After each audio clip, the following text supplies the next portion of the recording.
Hello, happy Tuesday. I'm so excited to be home from work. It has been honestly not a bad day. It's just one of those days that feels kind of draining to be in the office, you know? And it's beautiful outside. I'm about to take little Frankie for her little walk. Can you say hi, Frankie? Come here. Oh, can you say hi? Oh, good girl. Okay, so we're gonna go for little walkies, but I wanted to tell you, I am like 205 pages into House of Blight and I'm eating this shit up. I'm having such a good time. The audio is great. I think that one of the things I really like about this is it has the vibe of a slow meandering fantasy without actually being slow. Like I'm flying through it, but I feel so peaceful while I'm in it. But there's this underlying element of like mystery, and maybe suspense is too strong of a word, but it's getting to that a little bit.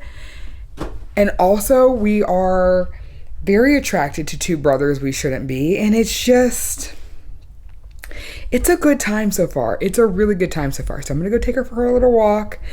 And I'm not going to listen to the audio while I walk with her because sometimes I get like distracted by like nature and things that are happening around me, and I really don't want to miss anything.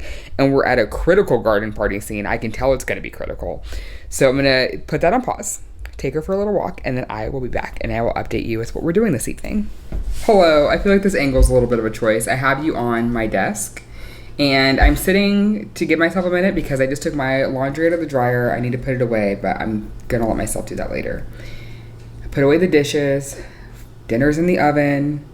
I've got a Chandler Ainsley video on because I haven't watched her channel in a while. And I'm going to get some rose in on this sweater because I finished the hat the other day and I just like have not picked this sweater up. The fatigue of being most of the way through the body, I say most of the way, I feel like I probably have maybe like 3 more inches of work, maybe 4, and then it'll start the ribbing, which is great, but then I also still have to do the sleeves. And I'm tired of working on it. But I need to because it's a gift and I need to get it done. So that's what we're gonna do while dinner is cooking. I'm gonna let myself knit for a little while. And then I think after I eat, I'm gonna let myself sit in bed like I have been the last couple of nights and listen to my audiobook while I do this. Because that was the whole point of me listening to the audio, was for me to do this while I was listening, and I just haven't been doing it. So that's what we're gonna do tonight. I'm not gonna let myself get in bed and pick up my Kindle and read a KU book because that's what I've been doing. The last couple nights I've been making my way through that Fuller Billionaire series, and I started book 3 this morning. It was my congratulations you woke up with your alarm little present, and I read like 2 chapters. And I'm interested in it, but there's a big tone shift in this book in comparison to the first 2. And so I haven't really like gotten into it yet. So I'm going to finish House of Blight tonight. That's the goal. And then we can look at picking up other things. So I just had the realization, I don't think I ever told you what this book is actually about, which is very wild because I literally have like 100 pages left. So House of Blight is about blight, which is a disease that is affecting this world. It's kind of gross, honestly. In humans, it will kill them basically instantly. So if you get like a cut on your body and you're in an area that's infected with blight, which basically just seems like their whole world really, it's basically like mold spores kind of, and as soon as it hits your bloodstream, like kills you within like minutes. Our main character, Adira, is a thread mender, which basically means in this world, like, she can see your life force in your body as threads. And if somebody, let's say, has a broken leg, like one of her younger brothers broke his leg in the mines. She lives in like a mining town. He broke his leg, and they can't afford for him to be out of work. Hello. They can't afford for him to be out of work. So she thread mended his leg, literally mended together the threads of his leg, basically. And the thing is, though, every time she thread mends, it shortens her lifespan, but she doesn't know by how much. She just knows that every time she does it, it's taking some of her life force and giving it to that person to fix their ailment. And that's the challenging part of the world, I guess, is that there is this disease, blight, that in humans is deadly. And threadmenders like her are immune to it so far. And then there are the Evers, which to me seem like Fae adjacent people. They are this weird like ruling class, but they're kind of like removed. It's interesting. She gets taken by one of them, essentially, through a series of terrible events for her. Her aunt got taken by the same family years ago. Her aunt was also a threadmender. Yeah, her aunt was a threadmender, Frankie. And then she never saw her aunt again, and we find out later that her aunt has passed away. I don't think that's really a spoiler, because you find out that her aunt got taken, like, within the first couple chapters, and it's just very clear that it wasn't a good situation, right? So the head of one of these Ever families comes to her town during a market day, and he approaches her, and you can tell he's very into her immediately. Like, he just thinks she's the most beautiful thing he's ever seen, and he's actually trying to get to know her, and she's like, he cannot find out what I am. I gotta get out of here. And so she's like scurries away, essentially.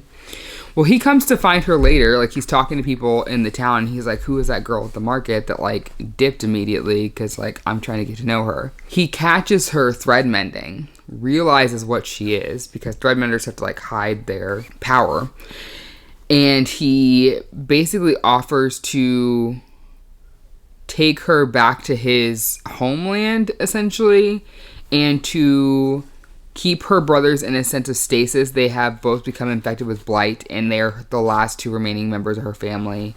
And she literally passes out from trying to like heal them, and it's like a whole situation. And so they go to his magical homeland here with his castle.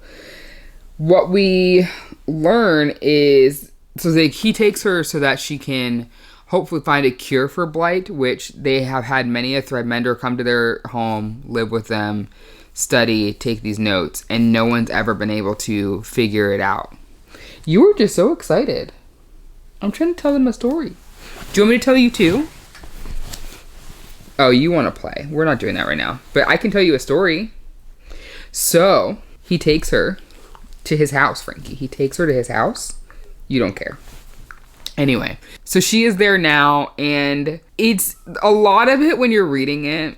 I can understand why some people who like are avid excuse you, I'm talking to the people over there. Can you sit down?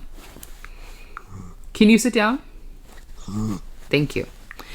So I can see why people who are like avid Romantasy readers maybe had a hard time with this one, because like someone I follow on TikTok and Instagram, like I really trust her opinion about books. She like DNFs this like at like 30% in. I am a newbie when it comes to reading Romantasy that isn't based in history. Now I guess this maybe could be loosely based on the plague or whatever, but I've read a lot of fantasy in particular, some of it leaning Romantasy stories where it is actively rooted in like African mythology or in East Asian cultures ranging from, you know, ancient China to Japan to Korea, things like that. I often shy away from Eurocentric fantasy stories because there's just so many of them, and honestly they all start to sound the same. For me, this is a newer thing, so it doesn't, I don't know, bother me as much here. So she's at his home now, but she also like very clearly has the hots for this man. And then she meets his very like smoldery, dangerous kind of looking brother, and also has the hots for him. It's fun and games, but you're also like, girl, you're low-key in danger like this whole time. And there's this underlying current of knowing that she's probably going to die, because when she threadmends, it shortens her life. And the whole reason she's there is to learn to cure blight, which is going to require a lot of threadmending from her. So mathematically speaking, a homegirl's probably not going to make it, which is a wild thing to think about. So I feel like I did a terrible job explaining this, because I'm trying not to spoil anything, because this book literally just came out like on Tuesday. Today, actually. Yeah, today's the 8th. It came out today. So I don't want to be spoilery in my explanation, but it's just that classic eldest daughter with some magic is the only one who can cure this thing, except can she? And then there's two dangerous boys who she should not be tangoing with. And so far she has not tangoed with anyone, if you catch my drift. But it's clearly going that direction. And on the one hand, I kind of don't believe in any kind of validity of a relationship with the one she's really leaning towards. Maybe it's the fact that I've learned that you never trust the first male love interest in a romantasy. I feel like that's just rule number one. And there's also just something about how earnest he's trying to come across to her, even though he holds all the power and she knows he holds all the power and he knows that too. But then he also is like, I really want you to trust me, and I like really believe you have the power to do X, Y, and Z. And it's just, I don't know, but there's something about him that's almost too shiny of a veneer. And they do have like the ability to glamour, which if you're not familiar with it it's a fantasy term, shows up in a bunch of fantasy books, but it's basically the ability for a magical being to either perfect themselves in a way or to appear to a human in a particular way. So in their case, and this happens a lot in books based on fae, they will glamour themselves to look like just the most gorgeous humans you've ever seen, okay? We're talking fresh off of Dr. Miami's table, the hottest BBLs, okay? Looking just like absolute baddies. But then if they remove their glamour, they will look like their actual selves. And that's not to say that they aren't beautiful, but especially when you're talking about mixing humans and magical creatures, a lot of them will lean more towards the human look so that they don't freak out the humans. In this case, they're glamoring the fact that they all have this blight sickness, which from the description, it's lots of pustules and decay and ugh. So he's been hiding that, but then also hiding his true form, because this man has a tail and a horns, and one of them has wings, and it's like a whole thing. And he seems to at times like conveniently remove some of his glamour to almost get her to believe like, oh, he trusts me enough to like remove this hidden part of him, show this hidden part of himself. And his brother at one point is like, girl, if you think that man trusts you and that he's bearing all to you, then you're dumber than you look. Which I think she is a little dumb. But she also is a young woman, I would guess between the ages of 20 and 25, whose parents passed away when she was like 13, and who has been fending for herself and trying to keep her and her younger brothers alive all this time. So forgive her for being a little naive when all she's been able to do most of her life is work enough to put food on the table. So we're forgiving her for being dumb right now. But I think it's going to bite her in the ass a few times. It already has once. At that magical garden party, homegirl got snatched. All because she... Now, actually, to be fair, that wasn't entirely her fault, but she should have checked first. Yeah, I like where this is going. I think this is supposed to be a duology, so I'm going to have to wait like a year for this to come out. Yeah, I love that it says this on the back. House of Blight is the first installment in a darkly creative and romantic new gothic duology from Maxym M. Martineau. I'm enjoying this. I think, like I said, I think this is really great for anyone who wants like an easier fantasy kind of read, because it's definitely more about the like relationships and internal family politics that are kind of going on here, and not so much like big world politics that can happen in fantasy sometimes. But if that is what you're looking for, or you're looking for a more complex magic system, or one that I think is more fleshed out and like explained to you, this may not be your thing. But if you just want an easygoing good time that gets not quite steamy, but there's tension, this could be for you. I'm having a good time. So now that I've blabbered on for 12 minutes and made what I think is probably 0 sense, I'm going to blitz through the last 100 pages of this book.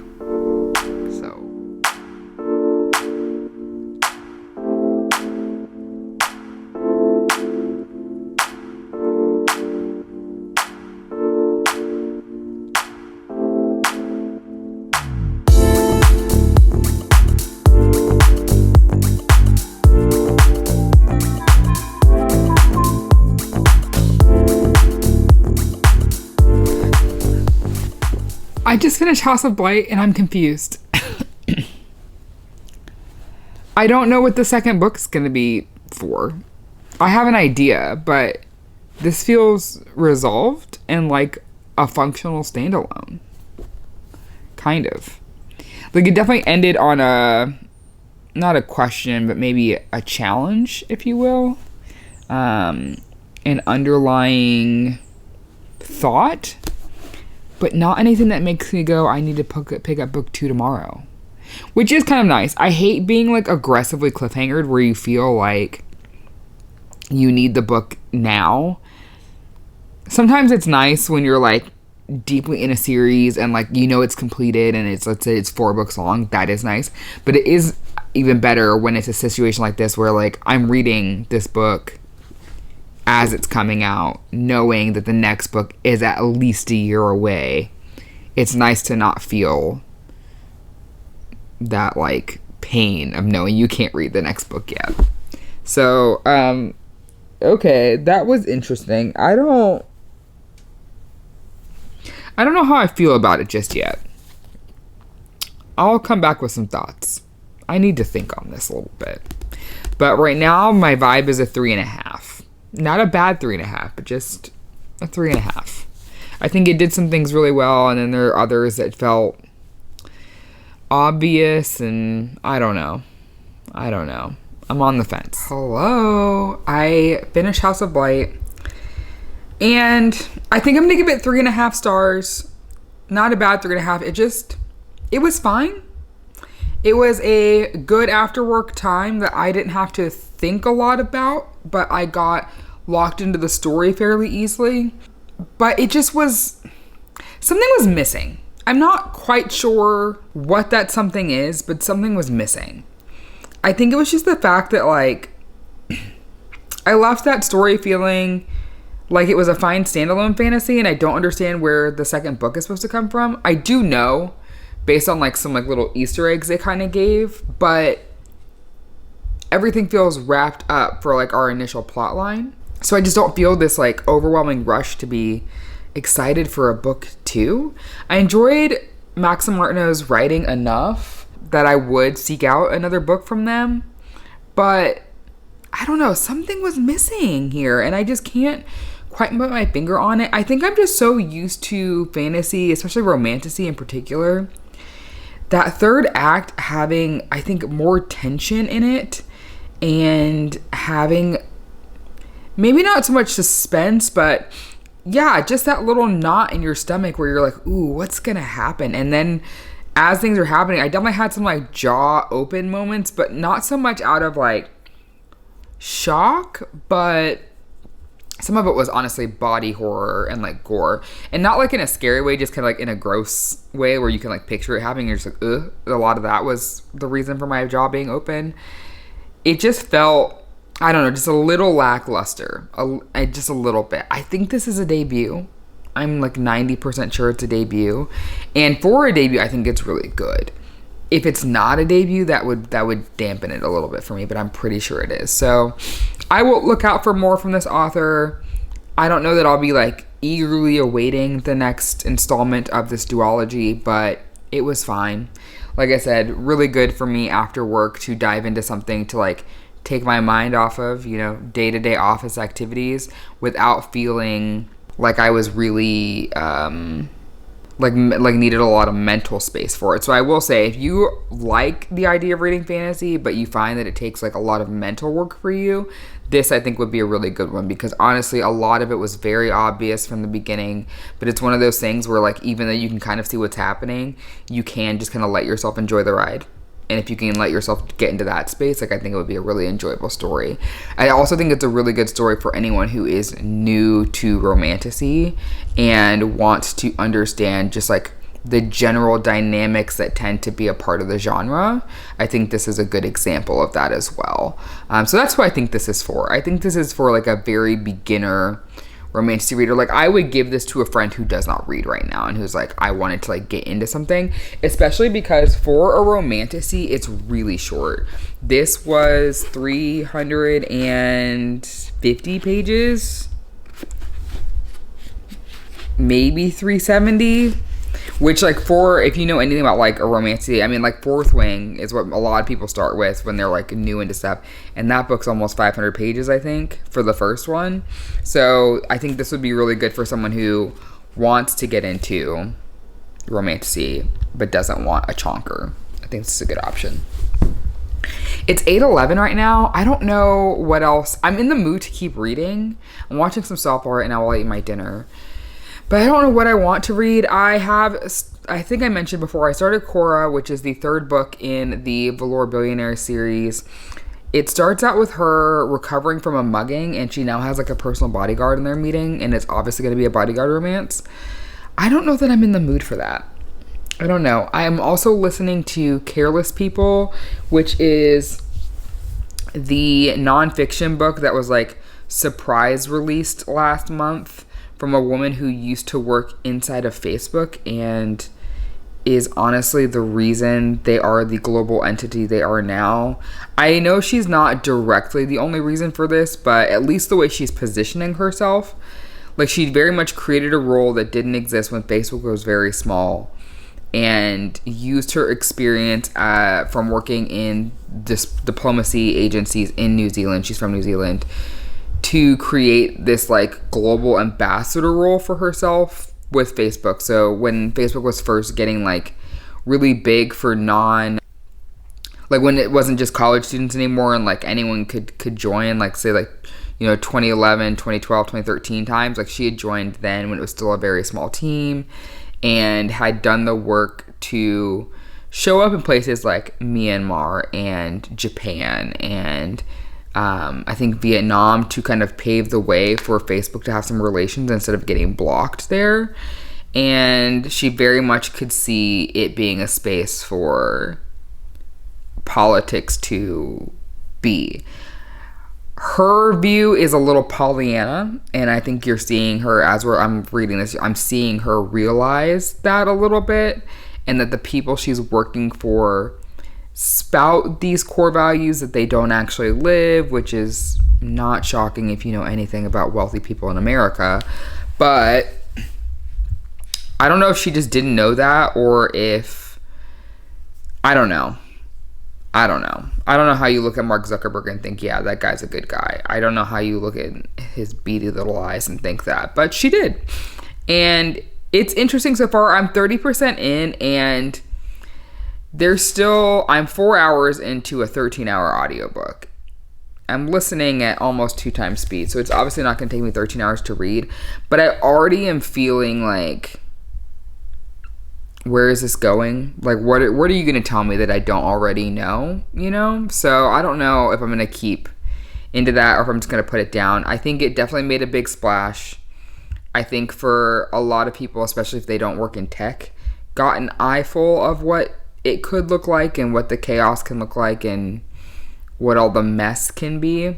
But as someone who does work in tech, who did work for a very large company that I got to see the inside of, not obviously at that level, I literally worked in retail, but you see enough, you know? You see enough to know that sometimes you're handed gold-plated copper, you know? And it's not actual gold. So I don't know if I'm interested in continuing that.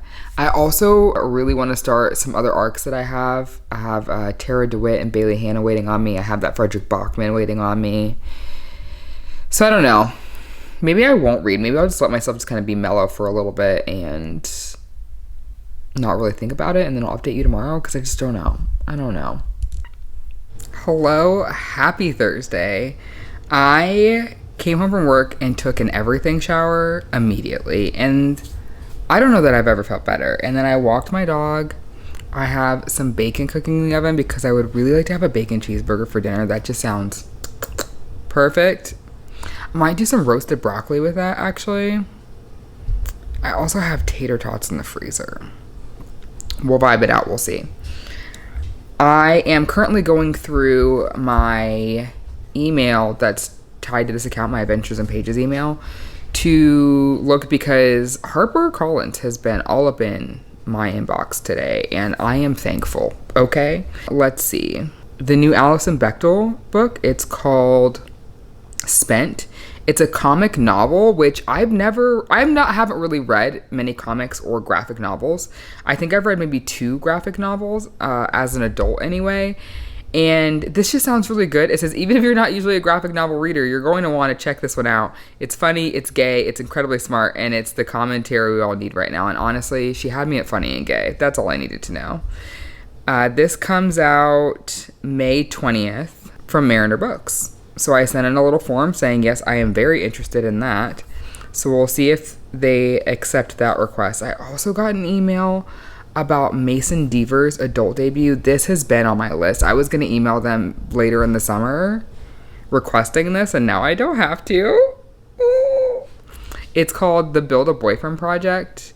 It says the sharp, funny, and heartfelt queer rom-com follows Eli Francis, a journalist stuck in an dead-end job. After a disastrous blind date with Peter Park, a tall, handsome, and awkward guy, Eli's boss suggests turning Peter into boyfriend material for an article. But as Eli secretly explores Peter's story of growing up queer in the South, their connection deepens, blurring the lines between pretense and real love.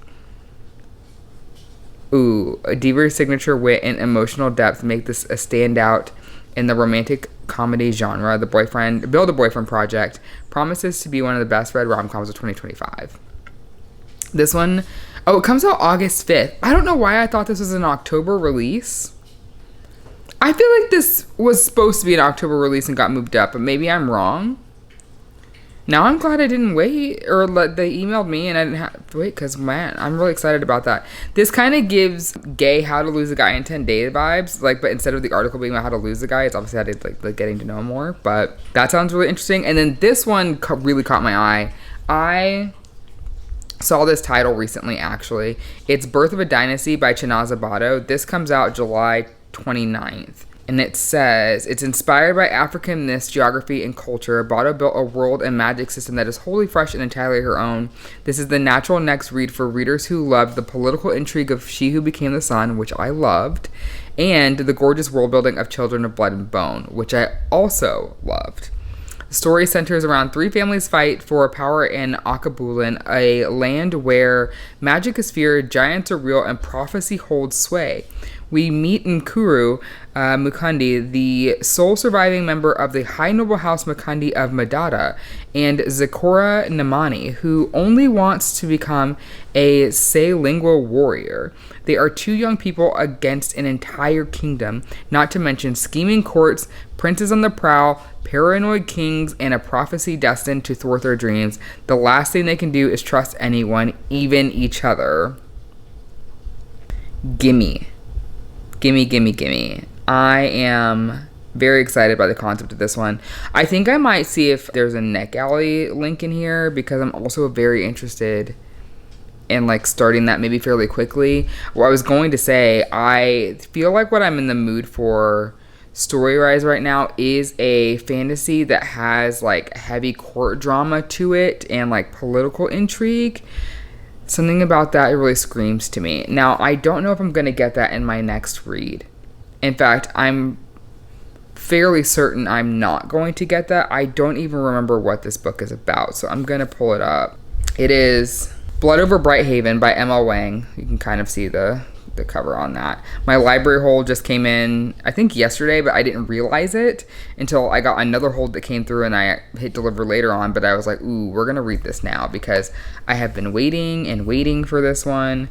This is a standalone dark academia brimming with mystery, tragedy, and damning echoes of the past for fans of Leigh Bardugo, V.E. Schwab, and Full Metal Alchemist.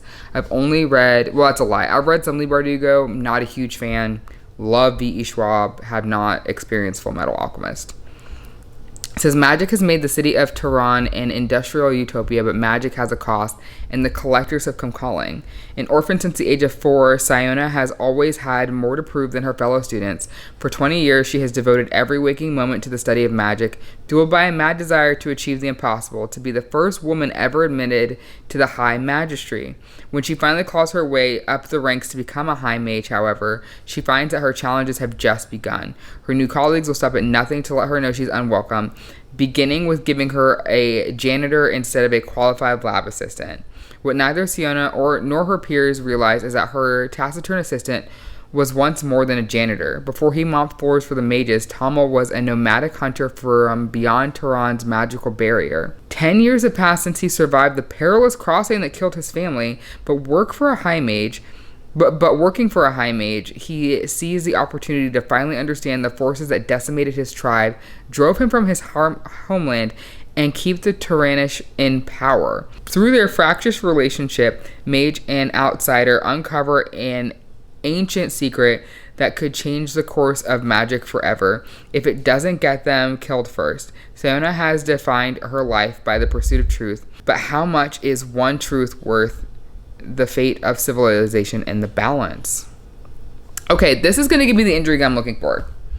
It is. I'm glad I said yes to this hold. So what I'm going to do, though, I think that's almost done. I'm going to make some dinner. I think I'm going to knit a few rows of my sweater and maybe watch a little TV. I have a couple episodes of Grey's Anatomy that I'm behind on. And then we will get to reading and I will give you an update. Guys, I haven't read a single solitary page. It's like 8 p.m. I'm about to go crawl into bed and I'm going to start this book. I watched the episode of Grey's Anatomy I was behind on. I ate dinner. I need to clean up. I need to clean out the pan I used for dinner.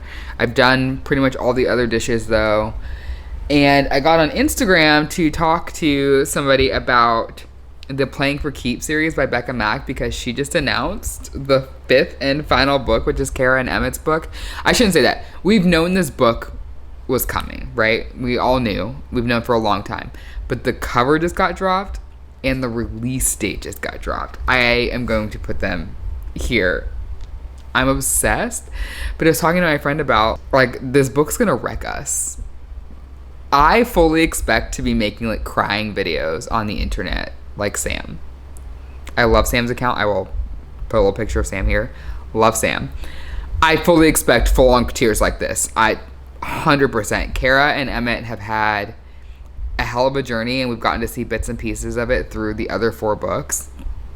But seeing them, because they've been together through this entire series, like they were engaged in book 1, I think married by the end of that book. Like we've seen it all with them, and so we're gonna get their origin story and then also their fertility journey, which is like, ugh. And it's like based off of Becca Mack's own experience, so I know it's going to be a happy ending because Becca Mack has children of her own. But I just know I'm going to be wrecked. But I was like, oh, we're going to get more Carter and Ollie. And I was like, oh, but then we're going to get more Jenny and Garrett. And I was like, oh, and then Rosie and Adam and Connor and Lily, their little adopted daughter. And then I was like, I read the epilogue from that book. And then I got really sad and started feeling a lot of things. And I was like, oh, and then we're going to get more Jackson and Lennon because, like, they were the last book, their book 4, and hopefully we get more of Jackson and Rosie. I feel like they became really good friends in book 4. They both have very, like, tumultuous backgrounds, very broken boy, broken girl vibes from the both of them, and then they found partners and feel like all whole and in love and just so precious. But Rosie was the first one to, like, clock Jackson's insecurity about, like, people leaving his life, and it just... I love this series so much, and I talk about these people like they're real fucking people. Can you tell I've read these books a lot? I love it so much. I'm so glad I live in the same timeline as Becca Mack. I would have been very sad to miss this, let me tell you. So I'm very excited about that. But all that to say, I've been gushing over the series, not reading. So I'm going to, close down the house, if you will, and then climb into bed and read for the next 2 to 3 hours because it's only 8 o'clock. Let's get into it. Hello, happy Friday. I did not read more than what I think was the prologue of Blood Over Brighthaven. I got introduced to who will soon become the janitor. I think that will be the apprentice to, maybe apprentice is the wrong word, but to our main character whose name I've forgotten already. What's her name? Her last name is Freynan, I know that, but what's her first name? Sayona. So I just watched her go through the testing trial and pass to become a high mage, and now the high mage who's been mentoring her is giving her the news that she's made it because something happened and she thought she was disqualified, and it was a whole thing. So anyway, he just found her and he's giving her advice, and he's basically hey, don't ever lose your strong will. Don't ever forget that you're the bad bitch we crafted you to be. And he's like hyping her up right now. And also kind of warning her because she's about to go into a field in which she is the only woman, which is going to be wild, I'm sure. I'm loving the tone of the story so far. You can definitely feel the obvious parallels to our world and our political state, but it doesn't feel like incredibly aggressive in that way. It just feels like a subtle, just, hey, just know I'm here kind of way. I also really enjoy the pacing so far. As far as learning what I've learned from the synopsis, like that, I'm getting there, right? I'm like halfway through the items from the synopsis, which is great because I'm only 30 pages. Page 68 of 512 is what this says, but again, these are Kobo pages, so I will probably count that as like 40 real pages. So it's nice to kind of be in that kind of pace, which means that I'm going to leave the synopsis behind soon, I believe, which is what I enjoy in a fantasy. I like for that to not take too long, or if it is going to take longer, for it to be clear reason. And right now I don't have a clear reason for it to take any longer than it's taking, so I'm excited about that. It's like 7 o'clock. I literally just like laid on the couch playing games on my phone for like 2 hours after work because I just needed like my head to be empty. So I've got some games on. I just made dinner and I'm going to read for a little while and then honestly probably not update you until tomorrow morning if I'm being very real with you. But we're having a good time and there's just not much to tell yet because I am all of 4 chapters into Blood Over Brighthaven. But I'm liking what I've seen so far.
I am so shook right now.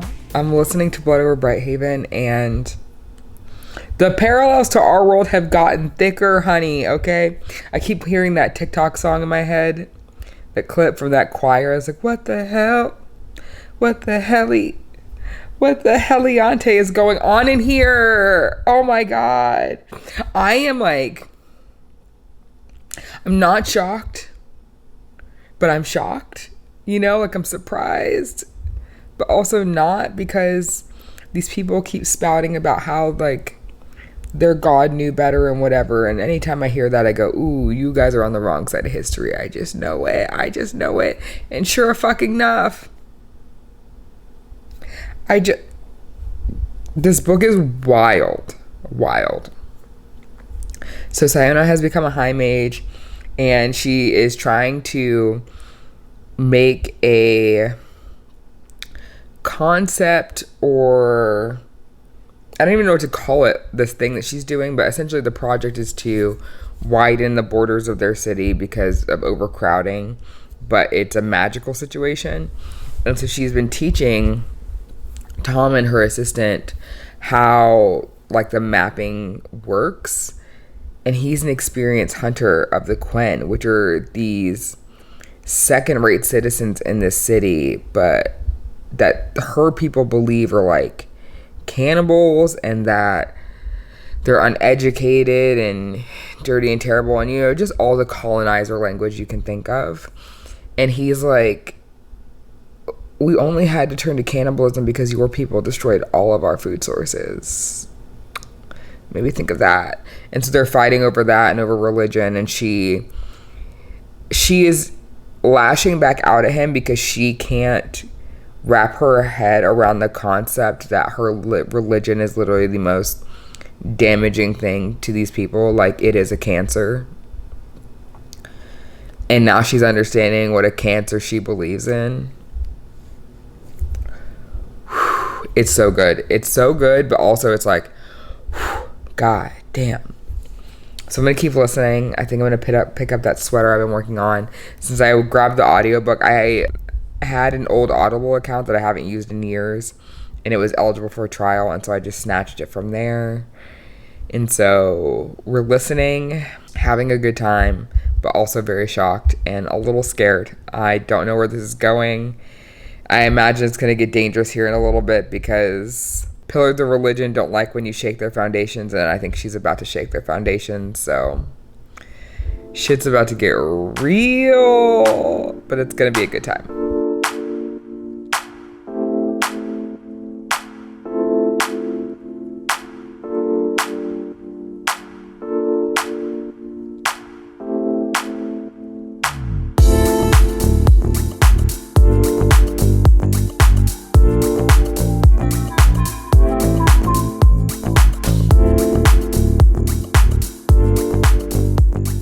Guys, I finished Blood Over Brighthaven. Hopefully you can hear me okay. I have my windows open because it's a beautiful day outside. You can't really see because of the incoming light, but it's been gorgeous. I've been sitting with my living room, like, back door situation open too, like sitting on the couch reading this book. It was perfect. I love it so much. I am so glad that I decided to take the chance on my library holes coming in and saying yes instead of delaying it again, because I've been putting it off because I wasn't sure I was ready for another fantasy series. But I love that I realized it's not a series, it's a standalone, and it is so good. The political intrigue, the parallel to our own struggles with race, class, power, sexism, all of those things. Like, it handles it so well, and it is very overt, but it doesn't feel super preachy. I loved it. Would highly recommend. There is a warning, or should be a warning, I should say, for sexual assault. It's on page, and the situation is stopped before anything happens, but it's still one of those, like, lump in your throat situations, like, while you're reading it. So, warning to that. And there's some other ones for, obviously, like, violence, murder, slurs, things like that. But that one in particular was just, like, really, like, I don't want to say it caught me off guard, because the character that did it made perfect sense to me, and he was awful, and I honestly wouldn't expect anything less out of him. But I also just wasn't sure, you know? So all that to say, excellent book. 6 out of 5 stars. Had a great time. Would recommend. The hold times are insane on Libby right now. So if you're lucky enough to get it that way, great. I think the paperback comes out in a few months. That's what I initially was waiting for, because I was like, oh, I've really been into physically reading fantasy lately, and I refuse to buy a hardcover. I just do. I hate reading fantasy in hardcover. And I don't like reading hardcovers in general, but a big fantasy book, no thanks. So that paperback's coming out soon. But that was the last... Are you good? You need to calm down. That was the last book of the vlog. The vlog is over. I hope you enjoyed watching me enjoy my rent and being at home the whole time. Hi. And little appearances by this one, who needs all the attention. But yeah, end of the vlog. Had a great time. Leave a yarn emoji if you made it this far. And I will see you all in another video very soon.